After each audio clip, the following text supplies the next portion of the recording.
नहीं, ज़बरदस्त तैयारी हो रही है हमारी पाकिस्तान कप की। ऑलमोस्ट हमारे तमाम लड़के यहाँ पे टीम को ज्वाइन कर लिए और एक बड़ी ज़बरदस्त एटमॉस्फेयर हमें मिला हुआ है स्टेडियम में। ज़बरदस्त हमारी प्रैक्टिस सेशन हो रही है, तो तमाम लड़के बड़े अच्छे तरीके से तैयारी कर रहे हैं और उम्मीद है कि टीम भी अच्छा परफॉर्म करेगी। 2 अंडर 19 के प्लेयर हर टीम में जो है वो शामिल किए गए हैं और हमारे पास भी बड़े जो ज़बरदस्त प्रॉमिसिंग प्लेयर हैं, हसन खान और हसन मोहसिन। उम्मीद है कि इंशाल्लाह अगर इनको मौका मिलता है तो अच्छा परफॉर्मेंस करेंगे और इंशाल्लाह पाकिस्तान टीम और आगे जूनियर टीमों में जगह बनाएंगे अपनी। मुझे तो अभी नहीं मालूम कि इंजी भाई अनाउंस हो गए या नहीं आ गए। इंशाल्लाह अगर इसी बात है जो पीसीबी सोच रहा होगा, बेहतरी सोच रहा होगा, जो भी आएगा जाहिर सी बात है, इंजी भाई आएंगे या जो भी आएंगे, जाहिर सी बात है जो भी होगा पाकिस्तानी क्रिकेट के लिए अच्छा होगा।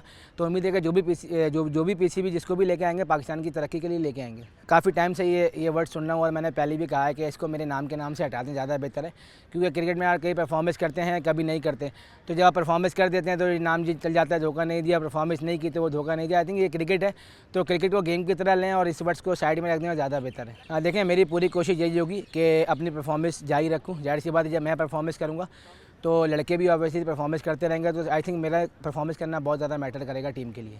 लेकिन अभी तो कहना काबिल इस वक्त है कि क्या बैटिंग ऑर्डर होगा, क्या बैटिंग ऑर्डर नहीं होगा। इंशाल्लाह जब जो भी अभी इस वक्त जब T20 करीब आएगा तो उसी के मुताबिक टीम का बैटिंग ऑर्डर डिसाइड करेंगे।